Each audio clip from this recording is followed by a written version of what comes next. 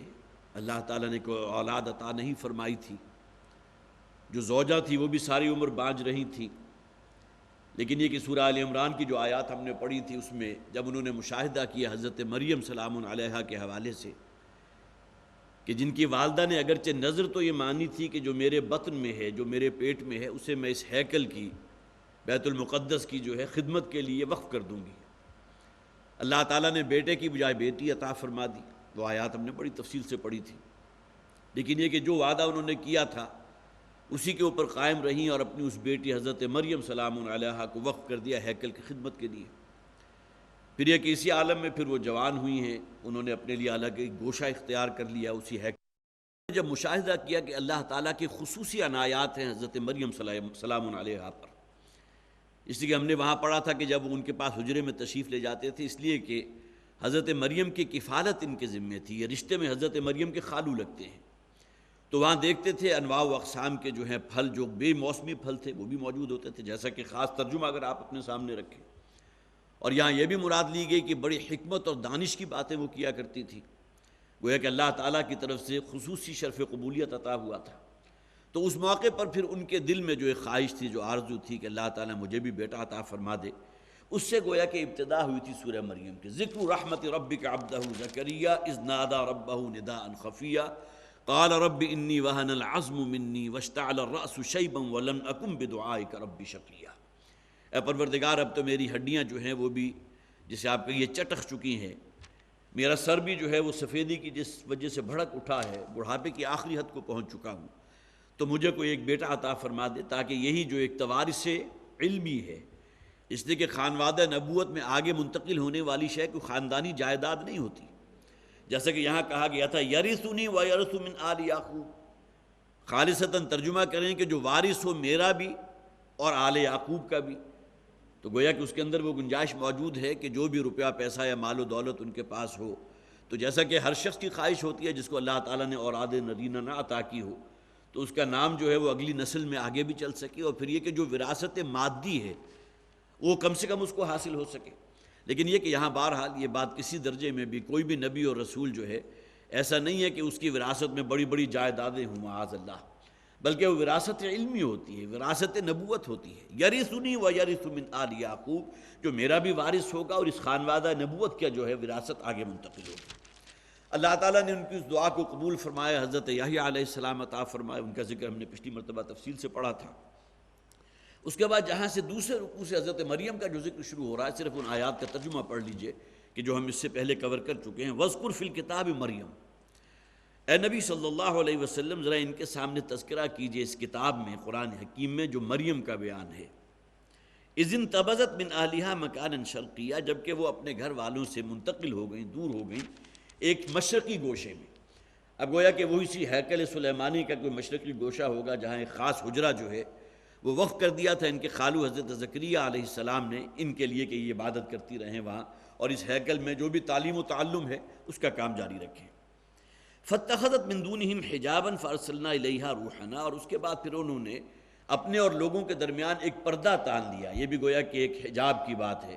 تاکہ جو بھی مرد سامنے سے گزر رہے ہیں اس سے انہیں ایک گویا کہ ایک آڑ میسر رہے۔ فارسلنا الیہا روحنا، اور پھر ہم نے بھیجا ان کی طرف اپنے فرشتے حضرت جبرائیل علیہ السلام کو۔ فتمثل لہا بشرا سویا، اور وہ ان کے سامنے ظاہر ہوئے ایک مکمل مرد کی شکل میں۔ اور جیسا کہ میں نے عرض کیا تھا کہ ان کی نفسیاتی جو بھی کیفیت ہوگی، انتہائی باعصمت، باحیا، باعفت خاتون، بلکہ لڑکی آپ سمجھ لیجیے، دوشیزہ کہہ لیجیے، اور اچانک ان کے حجرے کے اندر جو ہے ایک پورا مرد، بھرپور مرد ان کے سامنے موجود۔ قالت انی اعوذ بالرحمن منک ان کنت تقیا، تو اس پر حضرت مریم نے کہا کہ میں اپنے آپ کو رحمان کی پناہ میں دیتی ہوں اگر تم میں کچھ خدا خوفی ہے۔ گویا کہ بظاہر اچانک کسی کا آ جانا امکان اس بات کا تھا کہ کہیں وہ دست درازی کی کوشش نہ کرے معاذ اللہ، لیکن یہ کہ جیسا کہ تفاسیر کے اندر لکھا ہے جس نورانی شکل میں وہ آئے تھے حضرت مریم کے سامنے، تو اس میں کہیں امکان اس بات کا نہیں تھا۔ قال انما انا رسول ربی کی لأہب لک غلاما زکیہ، اس پر حضرت جبرائیل نے کہا کہ میں رسول ہوں آپ کے رب کا، فرستادہ ہوں، لأہب لک غلاما زکیہ، تاکہ آپ کو دے دوں یا آپ کو نواز دوں، آپ کو خوشخبری دوں ایک ایسے بیٹے کی جو بہت ہی پاک صاف ہوگا۔ زکیہ گویا کہ انتہائی، جسے آپ کہیے ظاہری جو علائشیں ہوتی ہیں انسانی نفسیات کے اندر یا نفسانی جو خواہشات ہوتی ہیں اس سے مبرہ ہوگا۔ قالت انا یکون لی غلام ولم یمسسنی بشر، اس پر حضرت مریم نے کہا کہ میرے ہاں کیسے بیٹا ہو سکتا ہے، انا یکون لی غلام ولم یمسسنی بشر، جب تک کہ مجھے ابھی کے کسی انسان نے، مرد نے چھوا بھی نہیں، ولم اکو بغیہ، اور نہ ہی میں کہیں معاذ اللہ کوئی بدکاری کی مرتکب ہوئی ہوں، نہ میں نے کسی نوع کی سرکشی اختیار کی ہے۔ قال کذالک، اس پر حضرت جبرائیل نے کہا اسی طرح ہوگا۔ قال ربک هو علی ہین، اس لیے کہ آپ کے رب کا یہ کہنا ہے کہ یہ اس کے لیے بہت آسان ہے، بغیر باپ کے کسی کو اولاد عطا فرما دینا اللہ تعالیٰ کے لیے چندہ مشکل کام نہیں ہے۔ جیسا کہ میں نے عرض کیا تھا کہ پیدائش جو ہوتی ہے انسان کی، اس کی 4 ہی صورتیں ممکن ہے بغیر ماں اور باپ کے۔ اس کی مثال حضرت آدم علیہ السلام، باپ اور ماں کے ساتھ وہ ہر نوع انسانی کا بچہ ہر بچہ جو پیدا ہو رہا ہے اس میں گویا کہ ماں اور باپ دونوں کا کردار ہوتا ہے۔ بغیر ماں کے، جس میں گویا کہ والدہ کا عنصر نہیں ہے، وہ حضرت حوا علیہ السلام کے جن کی ولادت ہوئی یا جن کو اللہ تعالیٰ نے پیدا کیا حضرت آدم ہی سے۔ اور پھر یہ کہ بغیر باپ کے جو مثال ہے وہ حضرت عیسیٰ علیہ السلام کی، گویا کہ 4 جو امکانات تھے وہ 4 مثالیں جو ہیں موجود ہیں نوع انسانی میں۔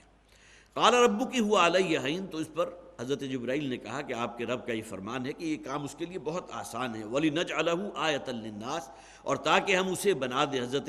عیسیٰ علیہ السلام کو تمام لوگوں کے لیے ایک نشانی، وَرَحْمَةً مِنَّا، اور خاص اپنی جانب سے ایک رحمت، وَكَانَ أَمْرًا مَقْضِيًّا، اور یہ بات وہ ہے جو طے ہو چکی ہے، وہ شے کہ جو اللہ کی جناب میں فیصلہ ہو چکا۔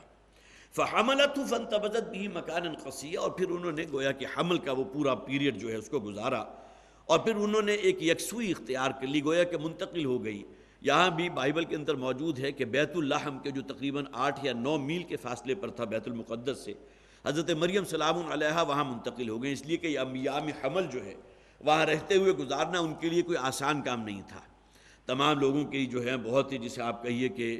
نظریں، اور اس کے اندر جو سوالیہ نشان ہوں گے کہ انتہائی باعصمت باحیا ایک لڑکی ہے اور وہ جو ہے حاملہ ہو گئی، لہٰذا وہ منتقل ہو گئی اس جگہ پر، مکاناً قصیہ، ایک دور کے مقام پر۔ فَجَاءَ الْمَخَاضُ إِلَىٰ جِذْعِ النَّخْلَةِ، اور جب وہ لیبر پینز شروع ہوئیں، اور گویا کہ ظاہر ہے کہ وہ ڈیلیوری کا عمل شروع ہوا، تو وہ انہیں لے آیا، وہ تکلیف کی شدت انہیں ایک کھجور کے تنے کے قریب لے آئی۔ اب جیسا کہ میں نے عرض کیا تھا کہ اس کا ایک سہارا لے کر گویا کہ اس معاملے کو کوئی ایک سہولت کے ساتھ انجام دینے کا معاملہ ہوتا ہے۔ قالت یا لیتنی مت قبل ھذا وکنت نسیا منسیا، اس پر اب ان کے دل کے اندر، جسے آپ کہیے کہ ایک آہ جو ہے وہ نکلی، اگرچہ زبان پر یہ الفاظ آئے تھے یا نہیں آئے تھے، اس لیے کہ زبان پر الفاظ تو عام طور پر اس وقت آتے ہیں جب کہ مخاطب میں سے کوئی موجود ہو جو ان الفاظ کو سن رہا ہو، لیکن یہ کہ ان کے دل کے اندر جو بات آئی، قالت یا لیتنی، کاش کہ یہ معاملہ ہوا ہوتا کہ مت قبل ھذا، میں اس سے پہلے مر چکی ہوتی۔ اب یہ دن جو آج آ رہا ہے میری زندگی میں کہ ایک بچے کی ولادت ہو رہی ہے، جبکہ میری شادی نہیں ہوئی، میرا نکاح نہیں ہوا، اور بظاہر لوگوں کے لیے جو ہے بہت بڑی رسوائی کی بات ہوگی ان کے لیے۔ وَكُنْتُ نَسْيًا مَنْسِيًّا، اور میں ہو جاتی ہے ایک بھولی بصری یاد کہ ہاں کوئی مریم تھی اور اس کے بعد اس کا جوانی میں انتقال ہو چکا تھا، اور یہ تمام باتیں کہ جو اب پیش آ رہی ہیں وہ اس کی نوبت نہ آتی۔ اور میں نے عرض کیا تھا یہ اصل میں 4 فیکٹرز تھے۔ ایک تو یہ کہ سب سے پہلا تجربہ ان کا جو بھی ڈیلیوری پینز تھی اس کو برداشت کرنا کوئی آسان کام نہیں ہوتا۔ دوسرے یہ کہ بالکل تنہائی ہے، بے کسی کا عالم ہے، کوئی جسے آپ کہیے عیادت کے لیے عام طور پر جس طرح ہوتی ہے، ماں ہے، بہنیں ہیں، یہ موجود ہوتی ہے، کوئی بھی وہاں موجود نہیں تھا۔ تیسرا یہ کہ سامان خورد و نوش عام طور پر ضرورت پڑتی ہے، اور اس کا اللہ تعالیٰ نے اہتمام فرما دیا کہ ان کے قدموں کے نیچے سے جو ایک چشمہ بھی جاری فرما دیا، اور پھر وہ بالکل سوکھا ہوا درخت جو مردہ درخت تھا جس کے تنے کے انہوں نے سہارے کے طور پر پکڑا تھا، اللہ تعالیٰ نے اس کے اوپر سے جو ہے انتہائی تر و تازہ قسم کی کھجوریں جو ہیں ان کی بارش ان کے اوپر فرما دی، جیسا کہ آ رہا ہے۔ فناداها من تحتها اللہ تحزنی، تو پھر اچانک ایک آواز آئی، ندا آئی ان کے نیچے سے، نشیب میں سے۔ حضرت جبرائیل علیہ السلام کہیں نشیب میں موجود تھے، اور ظاہر ہے وہ رو در رو تو نہیں کھڑے ہو سکتے تھے، اس لیے کہ یہ معاملہ جو ہے بہت ہی شرم اور حیا والی بات تھی۔ اللہ تحزنی، کہ اب تمہیں کسی حزن کے اندر، کسی ملال میں مبتلا نہ ہو، جو اب تک ہوا وہ ہو چکا، اور آئندہ اللہ تعالیٰ کی طرف سے خصوصی جو ہے تمہیں معجزانہ طور پر اللہ تعالیٰ کی طرف سے تائید اور نصرت میسر ہوگی۔ قد جعل ربک تحتک سریہ، پانی کا خیال ان کے ذہن میں آئے گا تو اللہ تعالیٰ نے تمہارے قدموں کے نیچے سے جو ہے ایک چشمہ رواں کر دیا ہے۔ وَحُزِّي إِلَيْكِ بِجِذْعِ النَّخْلَةِ، اور یہ جو سوکھا ہوا درخت ہے کھجور کا، اس کے تنے کو اس کے جڑ کے قریب سے ذرا ہلاؤ، تُسَاقِطْ عَلَيْكِ رُطَبًا جَنِيًّا، تو اس پر سے گریں گی بہت ہی تر و تازہ۔ یہاں اگرچہ ترجمے میں بے موسمی اور پکی ہوئی کھجور بھی لکھا ہوا ہے، جیسا کہ بعض تفاسیر میں ہے کہ وہ کھجور کا درخت ایسا تھا کہ جس کے اوپر کبھی کوئی پھل نہیں لگتا تھا، لیکن اللہ تعالیٰ کا حکم ہے عَلَىٰ كُلِّ شَيْءٍ قَدِيرٌ۔ فَكُلِي وَاشْرَبِي وَقَرِّي عَيْنًا، اور پھر یہ کہ اب اس میں سے خوب کھاؤ پیو، تازہ کھجوریں تمہارے لیے موجود ہیں جو تمہیں فوری انرجی فراہم کریں گی، اس لیے کہ چھوارے ہیں یا کھجوریں ہیں یا بادام ہیں، پستے ہیں، یہ تمام چیزیں وہ ہوتی ہیں کہ جس کی کیلورک ویلیو بہت ہوتی ہے، اور عام طور پر خواتین کے لیے پھر ایام حمل کے گزرنے کے بعد جو بھی چیزیں تیار کی جاتی ہیں تو ان میں ان تمام چیزوں کو شامل کیا جاتا ہے تاکہ جو بھی وہ توانائی اس کی زائل ہوئی ہے، جو بھی کیلوریز گئی ہیں، وہ پھر دوبارہ ریگین کر سکے۔ فَكُلِي وَاشْرَبِي وَقَرِّي عَيْنًا، اور اب کھاؤ پیو، تمہارے لیے اللہ تعالیٰ نے اہتمام کر دیا۔ وَقَرِّي عَيْنًا، اور اللہ تعالیٰ نے جو من موہنا بیٹا تمہیں عطا کیا ہے اسے اپنی آنکھوں کی سیرابی کا بندوبست کرو، آنکھوں کی ٹھنڈک کا بندوبست کرو۔ فَإِمَّا تَرَيِنَّ مِنَ الْبَشَرِ أَحَدًا، اور اگر تم کسی شخص کو دیکھو، اب ظاہر ہے کہ واپس پلٹیں گے اپنی بستی کی طرف، اپنی قوم کی طرف، گود میں ایک بیٹا ہوگا تو لوگوں کی طرف سے جو بھی باتیں بنیں گی، تو کسی شخص کو بھی اگر تم متوجہ پاؤ اپنی طرف، فقولی، تو ان سے کہنا انی نذرت للرحمن صوما، کہ میں نے رحمان کے لیے ایک روزہ نظر کیا ہے۔ اور جیسا کہ میں نے عرض کیا تھا کہ روزہ جو ہے پہلی شریعت میں ایسا بھی ہوا کرتا تھا، عام روزوں کا معاملہ یہ نہیں تھا، لیکن خاص اگر نظر کا روزہ ہو تو اس میں جسے ہم عام طور پر کہتے ہیں چپ کا روزہ، کہ صرف یہ کہ کوئی دنیاوی گفتگو کوئی شخص نہیں کرے گا، صرف یہ کہ اللہ کا ذکر، اللہ کی تسبیح، اللہ کی حمد بیان کرنا، تکبیر، اس کے علاوہ اور کوئی دنیاوی غرض میں اس کی زبان استعمال نہیں ہوگی۔ تو یہی معاملہ حضرت مریم کو اللہ تعالیٰ نے ہدایت کی، فقولی، کہ ان سے کہنا جو بھی تمہارے سامنے آئے، انی نذرت للرحمن صوما، کہ میں نے تو رحمان کے لیے ایک روزہ نظر کیا ہے، فلن اکلم اليوم انسیا، تو آج میں کسی انسان سے بات نہیں کر سکتی۔ گویا کہ اب لوگوں کی اس بات سے پہلے کہ وہ فتوے جڑنا شروع کر دیں اور ولد الزنا قرار دینا شروع کر دیں اور حضرت مریم سلام علیہا کو بدکار اور فاحشہ عورت قرار دینا شروع کر دیں، اس سے پہلے ہی کہ لوگ اپنے سوال کریں تو لوگوں کو بتا دینا کہ میں نے تو رحمان کے لیے روزہ نظر کیا ہے، فلن اکلم اليوم انسیا، تو آج میں کسی انسان سے بات نہیں کر سکتی۔ فاتت به قومها تحمل، اب وہ آئیں اپنے قوم کے پاس کہ جب اس حال میں کہ انہوں نے اس بیٹے کو گود میں اٹھایا ہوا تھا۔ ظاہر ہے کہ 10 دن بیتے یا 20 دن بیتے یا 40 دن جسے چلہ کہا جاتا ہے وہ بیتے، اس کا قرآن ذکر نہیں کرتا، لیکن اصل بات کو جو قرآن کنوے کرنا چاہتا ہے، حضرت عیسیٰ علیہ السلام کا جو معاملہ ہے، خرق عادت، ولادت ان کی خرق عادت ہوئی، پھر یہ کہ رفع آسمانی ہوا تو خرق عادت، نزول مسیح ہوگا تو وہ بھی بالکل خرق عادت ہوگا، اور اس کے بعد ان کے طبی موت جو ہے اس دنیا میں آئے گی، اور پھر یہ کہ ان کے دور میں وہ خلافت جو ہے جس کے بارے میں نبی اکرم صلی اللہ علیہ وسلم نے پیشین گوئی کی تھی کہ قیامت سے پہلے کوئی گھر ایسا نہیں ہوگا کہ جہاں اللہ کا کلمہ سربلندہ ہو، اور کوئی خیمہ جو ہے جہاں وہ اونٹ کے بالوں کا بنا ہوا ہو، ہر جگہ اللہ کا دین قائم ہو جائے گا۔ یہ دور جو ہے حضرت عیسیٰ علیہ السلام کی زندگی میں آئے گا، اور اس کے بعد پھر ان کی وفات ہوگی، ان کا انتقال ہوگا، جیسا کہ ہر شخص کی طبی موت ہوا کرتی ہے۔ فاتت به قومها تحمل، تو وہ اب آئیں اپنی قوم کے پاس اسے اٹھائے ہوئے۔ قالوا یا مریم لقد جئت شیئا فریا، اس پر ظاہر ہے کہ آپ چشم تصور میں یا تخیل کی نگاہ جو ہے اس میں آپ اس نقشے کو اپنے ذہن میں لا سکتے ہیں کہ حضرت مریم جو ہے وہ کہیں دور کے گوشے سے چلی آ رہی ہیں اس بستی میں، اور ان کے گود میں ایک بیٹا ہے، یہاں سے گئی تھی تو حمل کی حالت میں تھی اور انتہائی باعصمت اور باحیا خاتون، اور اچانک یہ معاملہ ہوا۔ لہٰذا قوم نے کیا کہا، قالوا یا مریم لقد جئت شیئا فریا، تو انہوں نے کہا اے مریم تم تو ایک ایسی شے لے کر آئی ہو جو بہت ہی بری ہے، تم ایک ایسی شے کے ساتھ آ گئے۔ گویا کہ یہ معاذ اللہ ثم معاذ اللہ، یہودی تو کہتے ہیں حضرت عیسیٰ علیہ السلام کو باسٹرڈ، معاذ اللہ، کہ وہ تو ولد الزنا تھے، لہٰذا قوم نے یہ کہا۔ یہودی اس وقت موجود تھے، یہودی علماء موجود تھے۔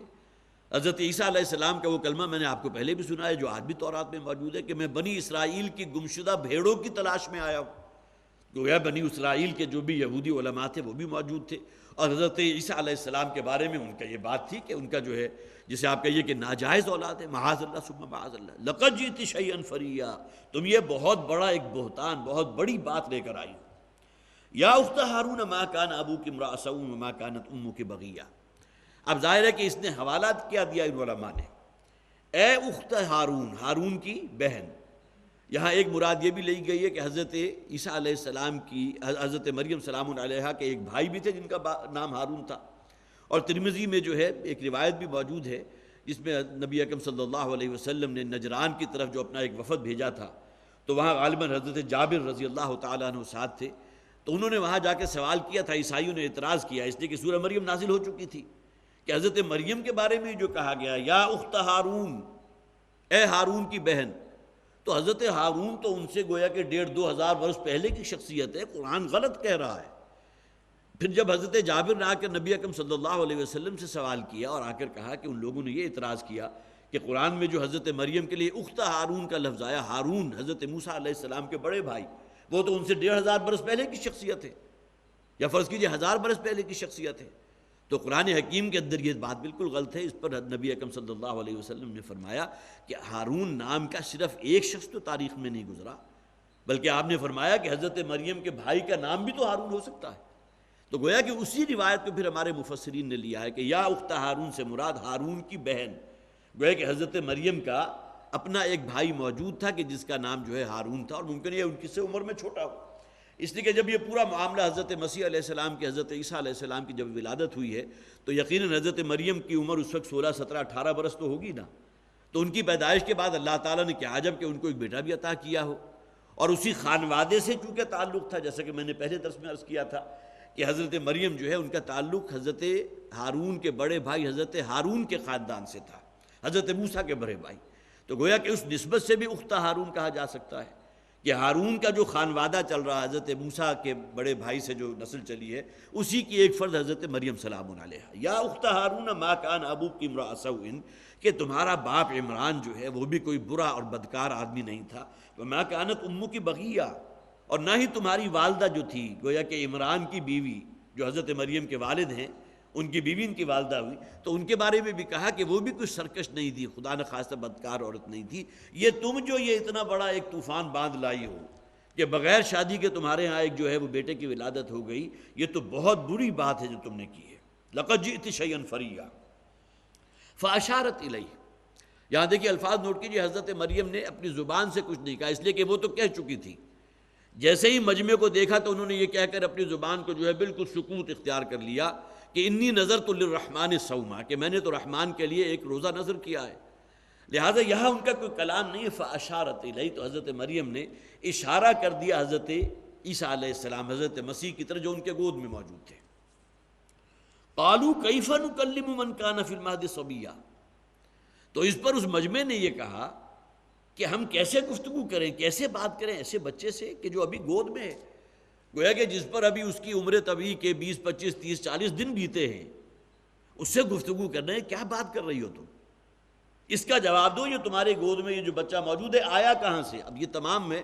ان کے جذبات یا ان کے الفاظ آپ کے سامنے نوٹ کرا رہا ہوں، باقی یہ کہ تم یہ کہہ رہی ہو کہ اس سے گفتگو کرو، اس سے کیسے گفتگو کریں؟ قالوا کیف نکلم من کان فی المہد صبیا، یہ تو ابھی بچہ ہے، بالکل صبی ہے، اور بچہ بھی وہ کہ ابھی جس پر گویا کہ عمر کے بھی چند دن ہی گزرے ہیں، کیف نکلم، ہم کیسے سے گفتگو کریں؟ قال انی عبد اللہ، اب گویا کہ حضرت مریم نے تو اپنی زبان کو تالا لگایا ہوا تھا، وہ تو کچھ نہیں بول رہی تھی، انہوں نے تو کہہ دیا تھا میں نے روزہ رکھا ہے، نظر کیا ہے۔ اب حضرت عیسیٰ علیہ السلام کو اللہ تعالیٰ نے جو زبان عطا کی، اور اس میں تفاسیر میں خالص ایک مردانہ لہجے کے اندر، ظاہر ہے کہ آپ اگر اسے تصور میں دیکھیں تو انسان جو ہے مبہوت رہ جائے، ایک چھوٹا سا بچہ چند دنوں کا اور اچانک جو ہے اس کی آواز آئے، اور وہ بھی بالکل بھرپور ایک مردانہ آواز، کوئی بچے کسی جو سے گونگا ہوتی ہے اس قسم کی آواز دے، بلکہ پوری مردانہ آواز۔ قال انی عبد اللہ، حضرت عیسیٰ علیہ السلام نے کہا میں اللہ کا بندہ ہوں۔ ظاہر ہے کہ انسان کی نسبت جو عبدیت کے حوالے سے اللہ کے ساتھ ہے، یہ سب سے اعلیٰ ترین نسبت ہے، اور اس بارے میں آپ کو بارہا نوٹ کرا چکا ہوں کہ نبی اکرم صلی اللہ علیہ وسلم کی جو نسبت رسالت ہے، اس کی نسبت اللہ تعالیٰ کو نسبت عبدیت زیادہ پسند ہے، لہذا جہاں بھی قرآن حکیم میں ذکر آیا ہے اللہ تعالیٰ کے انعام اور احسان کا جو اپنے بندے محمد پر ہوا صلی اللہ علیہ وسلم، جو یقیناً اللہ کے رسول بھی ہیں، رسول اللہ بھی ہیں اور عبداللہ بھی ہیں، لیکن یہ کہ نسبت عبدیت جو ہے اس کو اجاگر کیا گیا۔ سبحان الذی اسریٰ بعبدہ لیلا من المسجد الحرام الی المسجد الاقصی، الحمدللہ الذی انزل علی عبدہ الکتاب ولم یجعل لہ عوجا، تبارک الذی نزل الفرقان علی عبدہ لیکون للعالمین نذیرا۔ تو یہ عبدیت کا نسبت جو ہے اللہ تعالیٰ کو بہت پسند ہے۔ تو حضرت عیسیٰ علیہ السلام کی جو اس وقت اللہ تعالیٰ نے خاص انہیں جو نطق عطا فرمایا تھا اور مردانہ آواز میں جو انہوں نے کلام کیا تھا، تو سب سے پہلی بات انہوں نے یہی کی، قال انی عبد اللہ، میں اللہ کا بندہ ہوں، مجھے اس نسبت عبدیت پر فخر ہے۔ یہ ہے اصل نسبت جو بندے کی اللہ کے ساتھ ہونی چاہیے، عبداللہ۔ یہی وجہ ہے سورہ فرقان کے آخر میں جو بہت ہی پیار بھرا اور مشفقانہ انداز اللہ تعالیٰ کی طرف سے اپنے نیکوکار بندوں کے حق میں آیا ہے، وَعِبَادُ الرَّحْمَنِ الَّذِينَ يَمْشُونَ عَلَى الْأَرْضِ هَوْنًا۔ اللہ کے محبوب بندے تو وہ ہیں جو گویا کہ نسبت عبدیت کے اعتبار سے اپنی تکمیل کو پہنچ چکے ہوں، جن کی زندگی کا نقشہ اگلی آیات میں کھینچے گا۔ وَعِبَادُ الرَّحْمَنِ، گویا کہ عبد الرحمن خوبصورت ترین نام ہے، عبداللہ بہترین نام ہے، عباد الرحمن اسی کی جمع ہو گئی، اللہ کے وہ بندے جو سراپا گویا کہ اللہ تعالیٰ کی رحمت اور فضل اور عنایات ہیں ان کے لیے۔ قال انی عبد اللہ آتانی الکتاب وجعلنی نبیا، صرف اسی پر انہوں نے گفتگو ختم نہیں کی کہ میں اللہ کا بندہ ہوں۔ اول تو صرف اتنی ہی بات سن کر مجمع جو ہے اچانک سراسیمگی کے عالم میں مبہوت رہ گیا ہوگا، یہ چھوٹا سا بچہ جو ہے اور اس میں سے مردانہ آواز جو ہے برآمد ہو رہی ہے، انی عبداللہ، میں اللہ کا بندہ ہوں۔ آگے انہوں نے پھر مزید فرمایا، آتانی الکتاب وجعلنی نبیا، اللہ تعالیٰ نے مجھے کتاب عطا فرمائی ہے۔ حالانکہ اس بچپنے میں یا اس چند روزہ بچے کو تو اللہ تعالیٰ نے کتاب اس معنی میں نہیں دی تھی، لیکن یہ کہ یہاں گویا کہ وجعلنی نبیہ جو آگے آ رہا ہے کہ اللہ نے مجھے نبی بنایا ہے، تو نبوت کے واسطے سے اللہ تعالیٰ نے پھر انہیں انجیل بھی عطا فرمائی۔ آتانی الکتاب وجعلنی نبیہ، اللہ نے مجھے کتاب عطا فرمائی ہے، گویا کہ پوٹینشلی میں نبی ہوں اور مجھے اللہ تعالیٰ جو ہے نبوت اور رسالت سے سرفراز فرمائے گا۔ حضرت عیسیٰ علیہ السلام نہ صرف یہ کہ نبی تھے بلکہ رسول تھے، اور اس کے ضمن میں والد محترم رحمۃ اللہ علیہ کے بڑا تفصیلی جو ہے اس پر بیان بھی موجود ہے، خطاب بھی موجود ہے۔ سورہ آل عمران کا جب درس ہوا تھا، مجھے آج بھی یاد ہے پروفیسر یوسف سلیم چشتی صاحب، بہت سے حضرات نے شاید ان کا نام سنا ہو، بہرحال بہت ہی علمی شخصیت تھی، اور یہ کہ اس وقت تک کہ جب تک کہ ان کی ڈاکٹر صاحب سے ملاقات نہیں ہوئی تھی اور آپ کے ساتھ جو ہے ڈاکٹر صاحب کے ساتھ ان کا کوئی جسے آپ کہیے ڈائیلاگ نہیں ہوتے رہے تھے، اس وقت تک وہ اسی کے قائل تھے کہ رفع و نزول مسیح کے معاملے میں کوئی رفع نہیں ہوا بلکہ ان کا انتقال ہو چکا تھا، اور نزول مسیح کے قائل نہیں تھے۔ یہ غالباً بات ہوگی کوئی سن 1972 74 یا 76 77 کی ہوگی، مجھے سن تو پوری طرح یاد نہیں ہے۔ تو مسجد شہداء میں سورہ آل عمران کا درس چل رہا تھا، تو ڈاکٹر صاحب نے خاص طور پر پروفیسر یوسف سلیم چشتی صاحب کو دعوت دی کہ آپ تشریف لائیں، اس لیے کہ ڈاکٹر صاحب کو معلوم تھا کہ ان کے نظریات جو ہیں وہ چونکہ معجزے کا انکار، خاص طور پر جو فکر پھیلی تھی سر سید مرحوم سے، تو اس کے اندر یہ بھی تھا، اور یہ خالصتاً بہت بڑا معجزہ کہ اللہ تعالیٰ نے بغیر باپ کے جو ہے حضرت عیسیٰ علیہ السلام کی پیدائش ہو گئی، تو اس کو وہ نہیں مانتے تھے۔ پھر سورہ آل عمران کا جس کا حصہ میں نے آپ کو پچھلی مرتبہ سنایا تھا، جہاں حضرت یحییٰ کا ذکر بھی ہے، حضرت مریم حضرت عیسیٰ کا ذکر بھی ہے، جب اس کا درس دیا اور تقریباً 2 گھنٹے پر مشتمل درس تھا، تو اس کو سننے کے بعد درمیان میں بھی وہ تائیدی طور پر اپنا سر بھی ہلاتے رہے اور اپنا جو ہے جسے باڈی لینگویج کہتے ہیں، اس سے پورے جتنے بھی حاضرین تھے انہیں بھی متوجہ اپنی طرف، خود تو نہیں کرتے رہے لیکن حاضرین متوجہ ہوتے رہے کہ واقعتاً ان کے اوپر کوئی ایک خاص کیفیت ہے۔ جب ڈاکٹر صاحب کا درس ختم ہوا تو انہوں نے پھر کھڑے ہو کر مائک اپنے ہاتھ میں لیا، اور ظاہر ہے معاذ اللہ یہ کسی درجے میں کوئی ٹوپی ڈرامہ نہیں تھا یا نورہ کشتی نہیں تھی، اس وقت 200 250 300 افراد وہاں موجود تھے، اور وہاں انہوں نے پھر کہا کہ ڈاکٹر اسرار احمد نے جو یہ حضرت مریم اور پھر حضرت عیسیٰ علیہ السلام، پھر ان کا رفع و نزول مسیح علیہ السلام، ان کے اوپر جو احادیث اور جس طرح ایک خالصتاً منطقی انداز میں جو بات کی ہے، تو میں آج اعلان برات کرتا ہوں اپنے ان تمام عقیدے کے، ان تمام جو بھی خرافات تھی جو اس سے پہلے میں رکھتا تھا حضرت عیسیٰ علیہ السلام کے بارے میں، اس لیے کہ بہرحال جس طرح انہوں نے پھر پروو کیا تھا کہ ان کا نزول بھی ہو کر رہے گا، اور رفع آسمانی، اسی زمانے میں انجیل برنباس، اس کا ذکر بھی آپ نے سنا ہوگا، وہ بھی منصہ شہود میں آ گئی تھی، اور وہ ایک بہت بڑی دلیل تھی کہ حضرت عیسیٰ علیہ السلام جو ہیں انہیں پھر گویا کہ اللہ تعالیٰ نے جہاں وہ موجود تھے وہاں چھت پھاڑ کر اور پورے وہ واقعہ جو ہے انہوں نے اس کو بیان کیا تھا۔ تو آتانی الکتاب وجعلنی نبیہ، اللہ تعالیٰ نے مجھے کتاب عطا فرمائی ہے اور مجھے نبی بنایا ہے، وجعلنی مبارکا اینما کنت، اور اللہ تعالیٰ نے مجھے بہت بابرکت بنایا ہے جہاں کہیں بھی میں ہوں، وَأَوْصَانِي بِالصَّلَاةِ وَالزَّكَاةِ مَا دُمْتُ حَيًّا، اور اللہ نے مجھے تاکید کی ہے، وصیت کی ہے نماز کی بھی اور زکوٰۃ کی بھی جب تک میں زندہ رہوں۔ یہاں نماز اور زکوٰۃ کے الفاظ کو نوٹ کیجئے، ایک تو یہ ہو سکتا ہے کہ اس زمانے میں گویا کہ نماز کا جو بھی طریقہ مروج تھا، نماز اس شکل میں جو اب ہم پڑھتے ہیں، امت محمد صلی اللہ علیہ وسلم اس شکل میں جو نماز ادا کر رہی ہے، اس سے پہلے جو شرائع آسمانی تھے اس میں اس شکل میں نماز نہیں تھی۔ جیسا کہ قرآن حکیم میں ہے، جو لوگ بھی اپنے آپ کو حضرت ابراہیم علیہ السلام کے دین کو پیروکار سمجھتے تھے، خاص طور پر مشرکین مکہ، تو قرآن میں ذکر کیا کیا گیا، وَمَا كَانَ صَلَاتُهُمْ عِنْدَ الْبَيْتِ إِلَّا مُكَاءً وَتَصْدِيَةً، کہ ان لوگوں کی جو نماز تھی وہ کیا تھی؟ بیت اللہ کے گرد وہ جو ہے وہ چکر لگاتے تھے اور سیٹیاں بجاتے تھے، تالیاں پیٹتے تھے اور سمجھتے تھے کہ ہم نماز ادا کر رہے ہیں۔ گویا کہ نماز کے جو بھی مختلف ارکان ہیں اس کے اندر سیٹیاں بجانا بھی اس کا رکن تھا اور تالیاں پیٹنا بھی رکن تھا، اور بالکل مادرزاد برہنہ ہو کر گویا کہ وہ اس بیت اللہ کا طواف کرنا ان کے نزدیک بہت اعلیٰ درجے کی نیکی تھی۔ اب نماز کی کوئی نہ کوئی شکل جو ہے اللہ سے اپنا تعلق قائم کرنے کی،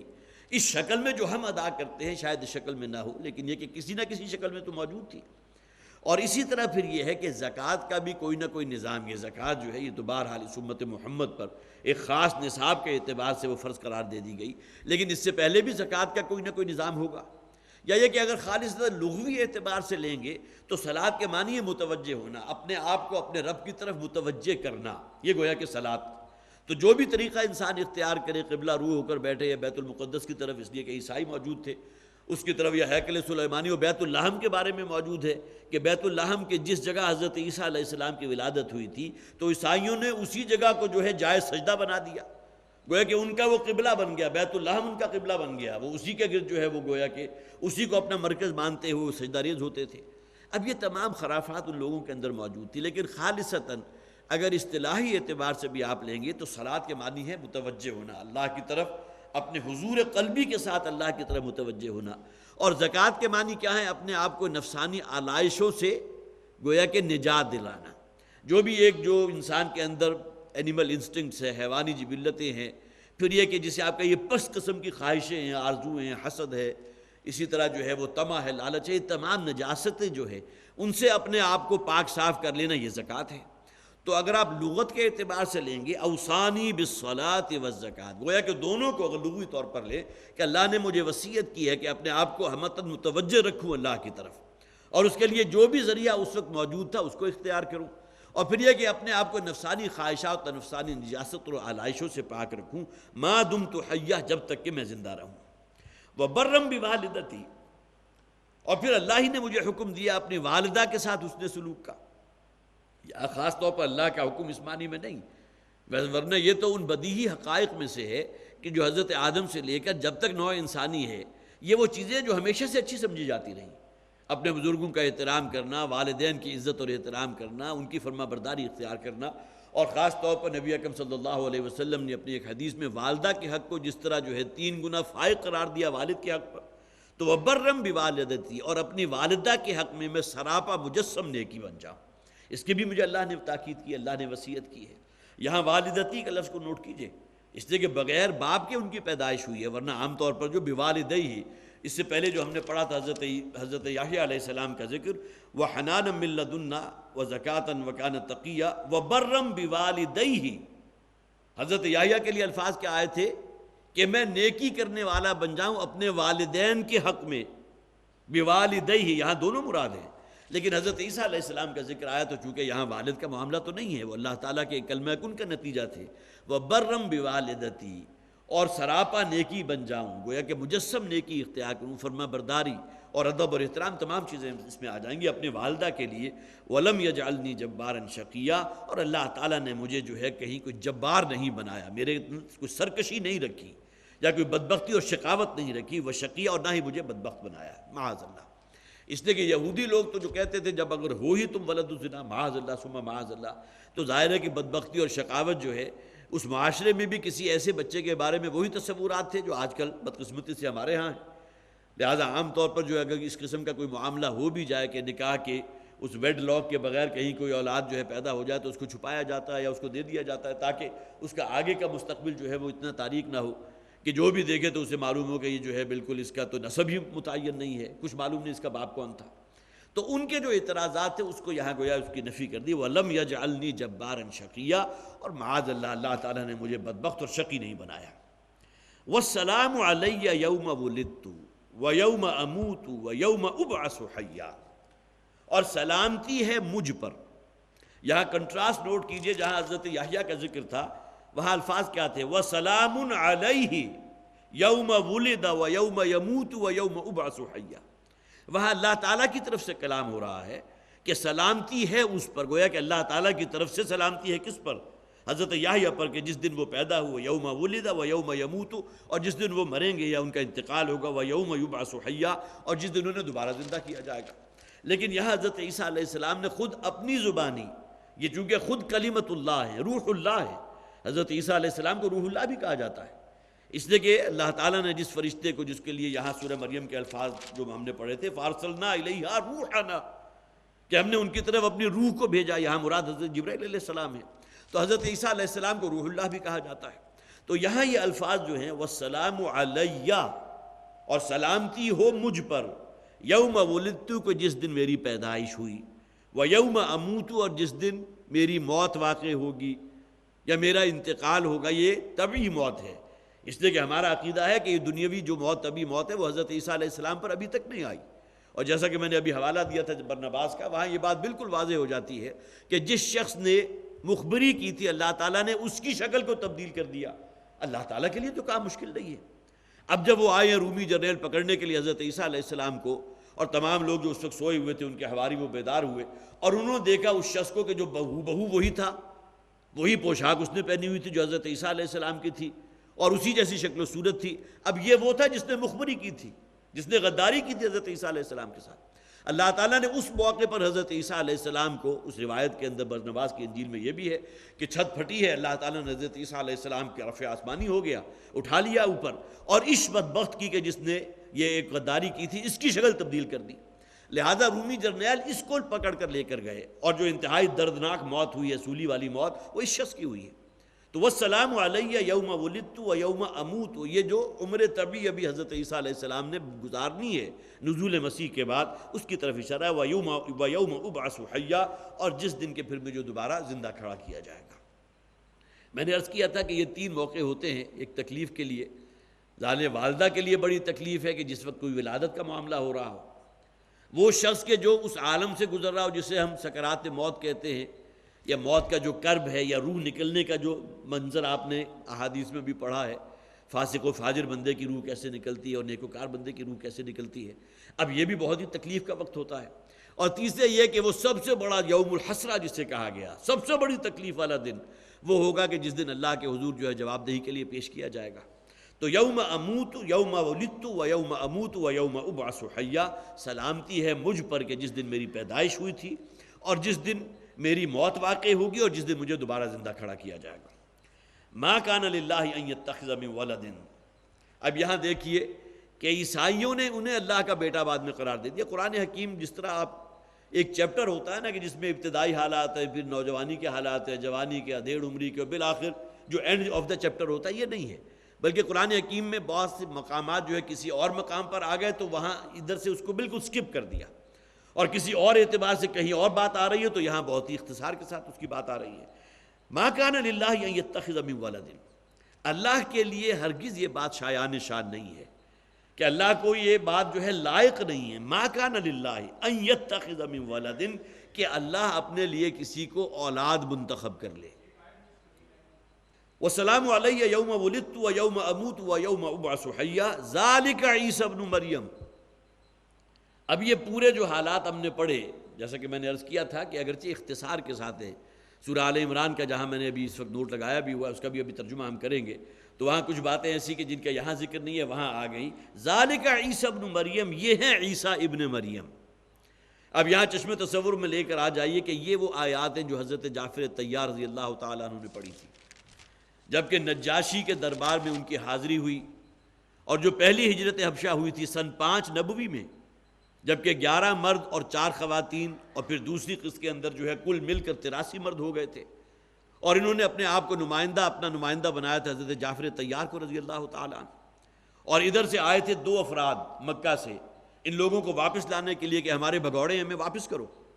نجاشی کے دربار میں جب یہ لوگ پہنچے، اور ان میں سے دونوں کا نام جو ہے موجود ہے وہ احادیث کی کتابوں کے اندر، عبداللہ ابن ابی ربیعہ جو ابو جہل کا ماں جایا بھائی تھا، بھائی تو تھا لیکن یہ کہ دونوں کی والدہ مشترک تھی لیکن کسی اور باپ سے، عبداللہ ابن ابی ربیعہ، اور دوسرے عمرو بن عاص رضی اللہ تعالیٰ عنہ جو بعد میں ایمان لے آئے، یہ دونوں پہنچے تھے نجاشی کے دربار میں اور جا کر مطالبہ کیا تھا کہ ہمارے یہ ایک نیا دین پیدا ہو گیا، ایک محمد نامی ایک شخص ہے معاذ اللہ، جس طرح انہوں نے کہا ہوگا تحقیر کے ساتھ، اور اس نے جو ہے ہمارے آبائی دین سے بالکل الگ ایک دین گھڑ لیا ہے، اور کچھ دیوانے اس کے جو پیروکار بن گئے، وہ بھاگ گئے ہیں وہاں سے، تمہارے پاس آ گئے، ہمارے حوالے کرو۔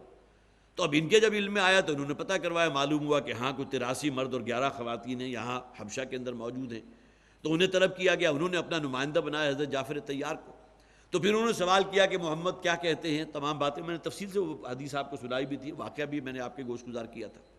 اب ذالک عیسی ابن مریم، حضرت جعفر طیار نے اس وقت جو ہے یہ آیات پڑھ کر سنائی تھی جہاں سے حضرت مریم کا ذکر شروع ہوا اور یہاں جو ختم ہو رہا ہے، اور اس موقع پر وہ روایت ہے کہ حضرت نجاشی رحمۃ اللہ علیہ، اس لیے کہ انہوں نے پھر گواہی دی تھی نبی اکرم صلی اللہ علیہ وسلم کی رسالت کی، اور روایت میں یہ ہے کہ زمین سے تنکا اٹھایا اور کہا کہ جو کچھ تمہاری اس کتاب میں قرآن میں عیسیٰ کے بارے میں کہا گیا، میں گواہی دیتا ہوں کہ عیسیٰ تنکا بھر بھی اس سے زائد نہیں ہے۔ اب یہ بات تھی کہ جس کو سن کر گویا کہ ان کے چہرے لٹک گئے، وہ دو آئے جو تھے، عمر بن عاص اور دوسرے جو ہے عبداللہ ابن ابی ربیعہ، کہ ہم تو آئے تھے ان کو لینے کے لیے، کجا یہ کہ یہاں بادشاہ جو ان کی طرفداری کر رہا ہے، اور ان کا وہ کلام جو انہوں نے پیش کیا اس کی سب سے بڑی گواہی جو ہے یہ خود نجاشی دے رہا ہے۔ تو یہاں فرمایا کہ ذالک عیسی ابن مریم، یہ ہے اصل حقیقت عیسیٰ ابن مریم کی۔ اور ظاہر ہے کہ اس وقت جو لوگ بھی عیسائی موجود تھے وہ عیسیٰ ابن مریم کے بارے میں ابنیت مسیح کا عقیدہ رکھتے تھے کہ وہ ابن اللہ ہے۔ وقالت المسیح وقالت الیہود عزیر ابن اللہ وقالت النصارى المسیح ابن اللہ، یہود جو حضرت عزیر کو اللہ کا بیٹا قرار دیتے ہیں اور عیسائی حضرت مسیح علیہ السلام کو۔ ذالک عیسی ابن مریم، یہ ہے حقیقت عیسیٰ ابن مریم کی، جو پوری ان آیات کے اندر اللہ تعالیٰ نے بیان فرما دی، اور جس کے جواب میں یہ بھی الفاظ میں نے آپ کو سنائے تھے اس حدیث کے کہ نجاشی رحمۃ اللہ علیہ کی آنکھوں سے جو آنسو روا ہوئے اس کلام کو سنتے ہوئے، اس لیے کہ کلام کے اندر بہرحال جو ایک شاہانہ ایک جلال بھی تھا، اور پھر سورہ مریم کے اندر ایک جمال کی کیفیت بھی ہے، ان دونوں کے اثرات تھے۔ اور پھر اس موقع پر انہوں نے کہا تھا کہ میں گواہی دیتا ہوں کہ عیسیٰ تنکا بھر بھی زائد نہیں ہے اس حقیقت سے جو عیسیٰ کی قرآن میں بیان کی گئی۔ ذالک عیسی ابن مریم، یہ ہے عیسیٰ ابن مریم علیہ السلام، ان کی اصل حقیقت۔ قول الحق الذی فیہ یمترون، اور یہ ہے سچی بات، قول حق، جس کے بارے میں کہیں کوئی کلام نہیں ہے، اللہ کا کلام ہے۔ اللہ تعالیٰ نے پیدائش فرمائی حضرت عیسیٰ علیہ السلام کی، ان اللہ سے بڑھ کر اور کون بہتر جانتا ہے؟ اس لیے کہ اس وقت کچھ لوگ ایسے موجود بھی تھے جنہوں نے کہا تھا یوسف نجار، اصل میں یوسف نجار جو ہے اسی ہیکل سلیمانی کا ایک خدمتگار تھا، نوجوان تھا، اور وہ خاص طور پر جو حضرت مریم جس علاقے میں وہاں اس وقت انہوں نے اپنی سکونت اختیار کی ہوئی تھی، وہاں کا جسے آپ کہیے کوئی دیکھ بھال کرنے والا، ان کی کوئی ضرورتیں پوری کرنے والا یوسف نجار نامی ایک شخص تھا۔ تو لوگوں نے یہ بات بھی پھیلا دی کہ اصل میں یہ یوسف نجار اور مریم ان دونوں کے درمیان جو ایک تعلق قائم ہو چکا ہے، اور اس کی وجہ سے یہ حاملہ ہوئی ہے، معاذ اللہ ثم معاذ اللہ۔ اب یہ تمام باتیں جو ہیں اس وقت لوگوں کے اندر جسے آپ کہیے کہ گردش زبان پر تھی، زبان کے اوپر موجود تھی، اور اسی میں پھر حضرت عیسیٰ علیہ السلام کے بارے میں بعد میں وہ عقیدہ بھی پیدا ہو گیا کہ اللہ کے بیٹے ہیں، ابن اللہ کا عقیدہ جو انہوں نے گھڑ لیا۔ ذالک عیسی ابن مریم قول الحق الذی فیہ یمترون، یہ ہے وہ حق بات، یہ سچی بات کہ جس کے بارے میں یہ مختلف آراء رکھتے ہیں، جس کے بارے میں ان کے ہاں جھگڑے موجود ہیں۔ یہودی اپنی دانش میں حضرت عیسیٰ علیہ السلام کو انہوں نے جو ہے ولد الزنا قرار دے دیا، معاذ اللہ ثم معاذ اللہ۔ عیسائی دوسری ایکسٹریم پر پہنچ گئے، حضرت عیسیٰ علیہ السلام کو اللہ کا بیٹا قرار دے دیا۔ اور پھر کچھ دوسرے کے جو مغول لوگ بھی موجود تھے جو کہتے تھے کہ ان کی آپس میں منگنی ہو گئی تھی، بعض کے نزدیک نکاح بھی ہو گیا تھا، اور ہمارے مسلمانوں کے اندر بھی ایسا طبقہ موجود ہے، خاص طور پر جو معجزات کا انکار کرنے والے ہیں، وہ بھی دلائل لاتے ہیں کہیں ادھر ادھر سے ڈھونڈ ڈھانگ کر کوئی ضعیف روایات لے کر، اور اس میں لاتے ہیں کہ یوسف نجار کے ساتھ حضرت مریم سلام علیہا کا نکاح ہو چکا تھا، باقاعدہ رخصتی بھی ہو چکی تھی، اور حضرت عیسیٰ علیہ السلام کی ولادت جو ہے بالکل اس طرح ہوئی ہے جس طرح کہ کسی عام بچے کی ولادت ہوتی ہے، ماں اور باپ دونوں کا حصہ ہے۔ یہ عقائد رکھنے والے اس وقت جو ہے مسلمانوں کے اندر موجود ہیں، اور یہ تفسیر القرآن نامی جو ایک تفسیر ہے اس کے اندر اس بات کو جو ہے باقاعدہ ثابت کیا گیا کہ ہمارے اندر ایسا عقیدہ رکھنے والے لوگ موجود ہیں کہ جو یہ کہتے ہیں حضرت عیسیٰ علیہ السلام کی ولادت جو ہے بن باپ کے نہیں تھی بلکہ ان کا باپ تھا، اور باقاعدہ نکاح ہونے کے بعد اور رخصتی کے بعد جو ہے جو بھی عمل ہوتا ہے اس کے نتیجے میں حضرت عیسیٰ علیہ السلام کی ولادت ہوئی۔ تو ذالک عیسی ابن مریم قول الحق الذی فیہ یمترون، یہ ہے سچا موقف، حق بات، سچی بات کہ جس کے بارے میں یہ مختلف فی ہیں، جس کے بارے میں اختلاف کرتے ہیں۔ ما کان للہ ان یتخذ من ولد، اللہ تعالیٰ کے شایان شان تو ہرگز یہ نہیں ہے کہ وہ کسی کو اپنا بیٹا بنا لے۔ اس لیے کہ بیٹے کی آرزو جو ہے وہ تو مجھے اور آپ کو ہے، انسانوں کو ہے، جو چاہتے ہیں کہ ہمارا نام اگلی نسل میں چلتا رہے۔ جسے اللہ تعالیٰ نے بیٹیاں عطا کی ہیں، فرض کیجیے 5 6 7 بیٹیاں ہوگی، تو دل کی خواہش اور دل کی آرزو کا آپ اندازہ لگا سکتے ہیں اس شخص کے کہ اللہ تعالیٰ اسے بیٹا بھی عطا فرما دے، اور کس لیے؟ تاکہ یہ کہ بیٹے سے اب جو آگے اولاد چلے گی تو گویا کہ اس کا سلسلہ جو ہے منقطع نہیں ہوگا۔ نبی اکرم صلی اللہ علیہ وسلم کو اللہ تعالیٰ نے جو ہے حضرت خدیجہ کے بطن سے 2 بیٹے عطا فرمائے تھے، حضرت قاسم، حضرت طاہر، اور دونوں کا بالکل بچپنے میں انتقال ہو گیا۔ تو جب پہلا بیٹا پیدا ہوا، حضرت قاسم غالباً ان کا نام تھا، اور جب ان کا انتقال ہوا تو ابو لہب نے جو ہے پھر وہ ڈھنڈورا پیٹ دیا کہ محمد تو ابتر ہیں، معاذ اللہ، گویا کہ یہ تو اب ایسے ہیں جن کی نسل منقطع ہو گئی، دیکھو ایک بیٹا دیا بھی تھا اور پھر یہ کہ وہ بھی، اس کا بھی انتقال ہو گیا، اب ان کی نسل آگے نہیں چلے گی، آئندہ کون ہوگا کہ جن کا نام لینے والا؟ کجا یہ کہ آج زمین کا کوئی ایک چپا بھر بھی جگہ ایسا نہیں ہے کہ جہاں ہر وقت حضرت محمد صلی اللہ علیہ وسلم کی رسالت کی گواہی نہ دی جا رہی۔ آپ نے وہ مضامین پڑھے ہوں گے، بعض اوقات تو SMS کے ذریعے بھی وہ بہت سرکولیٹ ہوا تھا، وہ جو انڈونیشیا کا بالکل مشرقی ساحل ہے، وہاں سے جو فجر کی اذان شروع ہوتی ہے،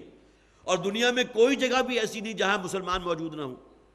اور اللہ تعالیٰ کے لیے جو ہے وہ جسے اذان کی آواز آتی ہے، اشہد ان محمد رسول اللہ، یہ اذان کے الفاظ ہے نا، تو گویا کہ ایک لمحہ بھی اس روئے ارضی پر ایسا نہیں گزرتا جہاں کہیں نہ کہیں محمد کی رسالت کی بات نہ ہو رہی ہو، اس کی گواہی نہ دی جا رہی ہے۔ کجا یہ کہ اس شخص نے کہہ دیا تھا کہ یہ تو ابتر ہیں، معاذ اللہ، ان کی تو نسل منقطع ہو گئی، اب آگے ان کا نام لینے والا کون ہوگا؟ تو ایسی بات نہیں ہے، ما کان للہ ان یتخذ من ولد، اللہ تعالیٰ کو اپنے جیسا کوئی انسان نہ سمجھو کہ اسے بیٹے کی حاجت ہو اور وہ چاہتا ہو کہ اس کی نسل آگے چلے اور اس کا نام جو اگلی نسل میں معاذ اللہ ثم معاذ اللہ جو ہے باقی رہے۔ اللہ کے شایان شان نہیں ہے کہ وہ کسی کو اپنا بیٹا بنائے، سبحانہ، وہ پاک ہے ان تمام تصورات سے۔ یہ تو باطل قسم کے جو تصورات یا نظریات یا عقائد جو تم نے گھڑ رکھے ہیں کہ فلاں اللہ کا بیٹا ہے، فلاں اللہ کی بیٹی ہے، اور فلاں جو ہے اس کو اللہ تعالیٰ نے جو ہے بہت ہی خدائی اختیارات دے دیے ہیں اور اپنی سلطنت کے اندر جو ہے اسے شریک کر لیا ہے۔ سبحانہ، اس کی ذات پاک ہے، اعلیٰ اور ان تمام خرافات سے، ان تمام بیہودہ تصورات سے جو تم نے اللہ تعالیٰ کی ذات کے ساتھ قائم کر لیے۔ اذا قضا امرا فانما یقول له کن فیکون، جب وہ کسی شے کا ارادہ کر لیتا ہے، جب وہ فیصلہ کر لیتا ہے، اذا قضا امرا، جب وہ کسی کام کی انجام دہی کا فیصلہ کر لیتا ہے، فانما یقول له کن فیکون، تو وہ کہتا ہے کن، ہو جا، فیکون، اور وہ شے ہو جاتی ہے۔ ظاہر ہے کہ ہم عام مادی وسائل کو دیکھیں گے تو ہم تو اس بات کو بھی یقین نہیں کر سکتے کہ یہ میز خود بخود وجود میں آ گئی۔ یہ کسی درخت تھا، کوئی درخت بڑا ہوا ہے، اس کا پھر درخت کا جو ہے تنا کٹا ہے، اور پتہ نہیں کتنے درختوں کے جو ہے مختلف حصے کٹ کر جو ہے وہ پھر مختلف سلیبس کی شکل میں آئے ہیں، ان کو جوڑا گیا ہے، اس کے بعد میز وجود میں آئی۔ اس کائنات کو اللہ تعالیٰ نے پیدا کیا، ٹھیک ہے، اس کے اندر وہ 6 دنوں کا ذکر کرتا ہے کہ ہم نے زمین و آسمان کو 6 دنوں میں پیدا کیا، یہ عالم تخلیق کا معاملہ ہے۔ اب اس میں ایسا نہیں تھا کہ اللہ تعالیٰ صرف کلمہ کن کہتا اور یہ پوری کائنات وجود میں نہ آ جاتی، کیسے ممکن تھا؟ آخر تمام انسانوں کی ارواح جو ہیں، اربوں کھربوں انسانوں کی ارواح، ان کا تعلق جو ہے وہ عالم، گویا کہ اس عالم کن سے ہے۔ ان کا معاملہ یہ ہوا تھا کہ اللہ تعالیٰ نے کلمہ کن تھا، جس کے نتیجے میں لاکھوں اربوں کھربوں انسانی ارواح جو ہیں وجود میں آ گئی۔ لیکن یہ کہ پھر کس وقت کس کو گویا کہ جنین مادر کے اندر، رحم مادر کے اندر بچے کی شکل میں تبدیل ہو کے کس وقت اس دنیا میں آنا، یہ اللہ تعالیٰ کی اپنی حکمت ہے، اللہ کا اپنا فیصلہ ہے۔ لیکن اللہ تعالیٰ کے بارے میں یہ فرما دیا گیا، اس کی شان کن فیکونی کا عالم، اذا قضا امرا فانما یقول له کن فیکون، جب وہ ارادہ فرما لیتا ہے کسی شے کا تو وہ کہتا ہے ہو جا، اور وہ شے ہو جاتی ہے۔ وان اللہ ربی وربکم فاعبدوہ، اور جان لو اللہ ہے کہ جو میرا بھی رب ہے اور تمہارا بھی رب ہے۔ اب یہاں اختلاف ہے کہ آیا یہ الفاظ جو ہیں یہ بھی حضرت عیسیٰ علیہ السلام کے ہیں، یا یہ کہ اللہ تعالیٰ کی وحی ہے جو محمد رسول اللہ صلی اللہ علیہ وسلم پر ہوئی تاکہ جو مخاطبین ہیں آپ کے ان کو سنا دی جائے۔ زیادہ اتفاق اس بات پر ہے کہ آگے جو الفاظ آ رہے ہیں وہ گویا کہ اب وہ وحی ہے جو حضور پر نازل ہوئی ہے، جس کے اولین مخاطب مشرکین مکہ تھے، ان اللہ ربی وربکم فاعبدوہ۔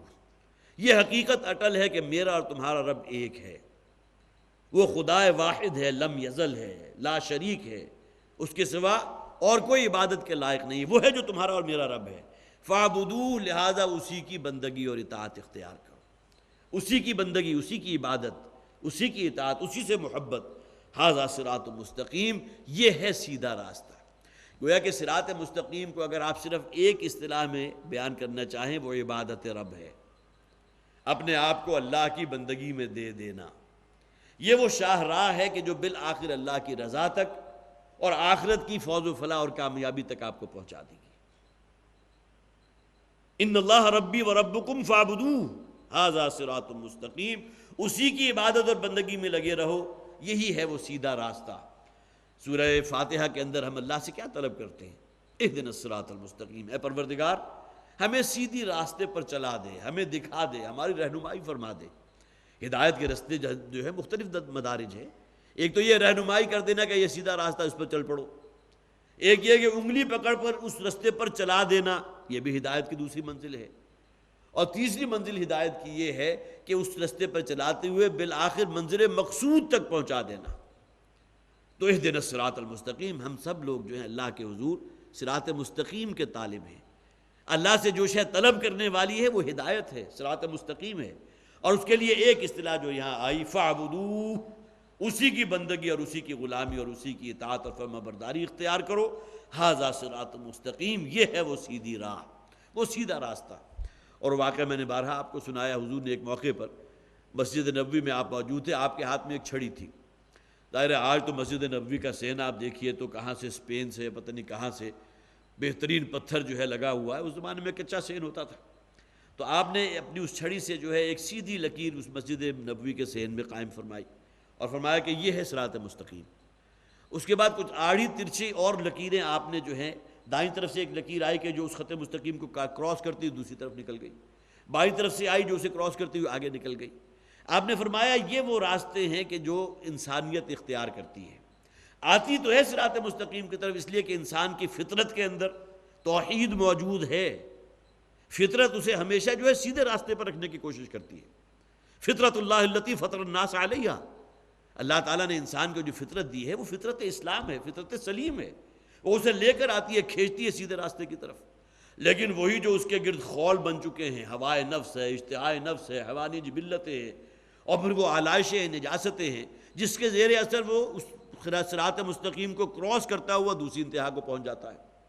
پھر جب ضلالت و گمراہی کی ایک انتہا کو پہنچتا پھر ٹھٹکتا ہے، پھر وہی اندر جو فطرت سلیم میں زور لگاتی ہے پھر دوبارہ لے کر آتی ہے اسے اسی صراط مستقیم کی طرف، اسے کراس کرتا ہوا دوسری طرف نکل جاتا ہے۔ پھر حضور نے فرمایا کہ یہ ہے وہ سیدھا راستہ جو بالآخر تمہیں جنت تک پہنچا دے گا۔ اور ظاہر ہے کہ جنت سے مراد اللہ کی رضا ہے، اخروی فوز و فلاح۔ اور یہ آڑے اور ترچھے خطوط جو حضور نے کھینچے تھے وہ ہے جو جس کے اندر انسانیت بھٹکتی پھرتی ہے، کبھی ایک انتہا کو نکل گئی، فیوڈلزم جو ہے، جاگیرداری، کبھی جو ہے تمام کا تمام جو ہے گویا کہ ہر شے کسی کی ملکیت میں ہے ہی نہیں، سوشلزم اور کمیونزم کی انتہا کو نکل گئی، پھر واپس پلٹی تو کسی اور طرف چلی گئی کہ جمہوریت ہی کو جو ہے اپنا سب کچھ سمجھ بیٹھی۔ یہ تمام چیزیں ہیں کہ جو گویا کہ اس صراط مستقیم کو کراس کرتے ہوئے دوسری طرف نکل جاتی ہیں۔ ھذا صراط مستقیم، یہ عبادت رب والا راستہ ہے صراط مستقیم کا۔ فاختلف الاحزاب من بینہم، اور اس کے بعد پھر حضرت عیسیٰ علیہ السلام کے بارے میں بھی مختلف قسم کے گروہ پیدا ہو گئے۔ یہودیوں نے انہیں جو ہے وہ بالکل دوسری انتہا تک پہنچا دیا، ولد الزنا معاذ اللہ قرار دے دیا، عیسائیوں نے اللہ کا بیٹا قرار دے دیا، کچھ لوگوں نے اس دنیا میں باقاعدہ نکاح اور رخصتی اور پھر شادی کے پورے عمل سے گزار دیا۔ فاختلف الاحزاب من بینہم فویل للذین کفروا من مشہد یوم عظیم، تو تباہی اور بربادی ہے ان لوگوں کے لیے جنہوں نے کفر کیا اس دن کی گواہی سے یا اس دن کی حاضری کے دن کے جو بہت بڑا دن ہوگا۔ ظاہر ہے کہ قیامت کا دن وہ ہے کہ جس دن یہ تمام جتنے بھی احزاب ہیں، مختلف عقیدے رکھنے والے لوگ اور مختلف قسم کے تصورات اور فرسودہ خرافات قسم کی روایات پر چلنے والے لوگ، یہ تمام لوگ جس دن جمع کر دیے جائیں گے تو تباہی اور بربادی ہوگی۔ صرف ہاں ایک گروہ ہوگا کہ جو حق پر قائم رہے گا، جس کے بارے میں نبی اکرم صلی اللہ علیہ وسلم نے ایک حدیث میں فرمایا بھی کہ میری امت جو ہے 72 یا 73 فرقوں کے اندر تقسیم ہو جائے گی، لیکن صرف ایک گروہ ہوگا کہ جو ناجی ہوگا، جو بالآخر نجات جن کے مقدر میں آئے گی۔ ما انا علیہ واصحابی، اور اس کی تعریف حضور نے فرمائی یہ وہ مسلک ہے، یہ وہ رستہ ہے کہ جو میرا راستہ ہے اور میرے صحابہ کرام کا راستہ ہے۔ عضوا علیہا بالنواجذ، اور ایک اور حدیث میں جو حضور نے فرمایا کہ اس راستے کو مضبوطی سے تھام لو، جیسا کہ کسی شے کو اپنے دانتوں سے پکڑتے ہو، اس طرح اللہ کی کتاب کے ساتھ اور میرے اسوے اور میرے سنت کے ساتھ جڑ جاؤ۔ اگر یہ رستہ اختیار کرو گے تو پھر تمہارا شمار ان لوگوں میں ہوگی کہ جو نجات والے ہیں، جو ناجی ہیں۔ باقی تمام کے تمام جو ہے جس کے بارے میں الفاظ جو ہے وہ ناری ہوں گے یا جہنمی ہوں گے۔ اللہ تعالی ہمارا شمار ان لوگوں میں فرمائے ما انا علیہ واصحابی۔ ٹھیک ہے مسالک ہیں، مختلف مسالک ہیں، جتنے بھی ائمہ کرام ہیں، امہ اربعہ ہے، وہ تمام کے تمام ہمارے لیے گویا کہ مشعل راہ ہیں، لیکن یہ کہ دین جو ہے کسی ایک کے اندر محدود نہیں ہے، اس بات کو ذہن نشین کرنا چاہیے۔ اور پھر یہ کہ یہ الگ بات ہے کہ جب بھی سوال کیا جاتا ہے تو عافیت اسی کے اندر ہے کہ آپ کسی ایک مسلک کو اگر پکڑ لیں تو اس کے ساتھ پھر پوری طرح وابستہ ہو جائیں، لیکن اپنے اندر ایک وسعت ظرف یقیناً ہونی چاہیے۔ یہ معاملہ نہ ہو کہ من دیگرم تو دیگری، تمہارا شمار دوسرے لوگوں میں سے ہے اور میرا شمار دوسرے لوگوں میں ہے۔ فاختلف الاحزاب من بینہم فویل للذین کفروا من مشہد یوم عظیم اسمع بہم وابصر۔ تو کیا ہی خوب سنتے ہوں گے اس دن اور کیا ہی خوب دیکھتے ہوں گے۔ آج تو ہماری نگاہوں کے سامنے گویا کہ یہ تمام جہنت اور جہنم جو ہے عالم غیب کی چیزیں ہیں، ہماری نگاہوں کے سامنے تو کچھ نہیں ہے، لیکن قیامت کے دن وہ جہنم کی چنگھاڑ اور اس کی جو دہشت والی آواز ہے وہ بھی سن رہے ہوں گے، اور جنت بھی ان کی نگاہوں کے سامنے ہوگی۔ تو اسمع بہم وابصر، کیا ہی خوب سنتے ہوں گے اس دن اور کیا ہی خوب دیکھتے ہوں گے، اس لیے کہ تمام جو غیب والے جو پردے ہیں وہ اٹھا دیے جائیں گے۔ یوم یاتوننا، جس دن وہ ہمارے پاس حاضری دیں گے، لیکن الظالمون اليوم فی ضلال مبین، لیکن یہ کہ یہ ظالم ہی ہیں کہ جو اس دن بہت کھلی گمراہی میں ہیں، آج بھی ہے اور اس دن بھی ان کا مقدر جو جہنم کی آگ ہوگی۔ اللہم ربنا لا تجعلنا معہم، اللہم ربنا لا تجعلنا معہم۔ بارک اللہ لی ولکم فی القرآن العظیم ونفعنی وإیاکم بالآیات والذکر الحکیم۔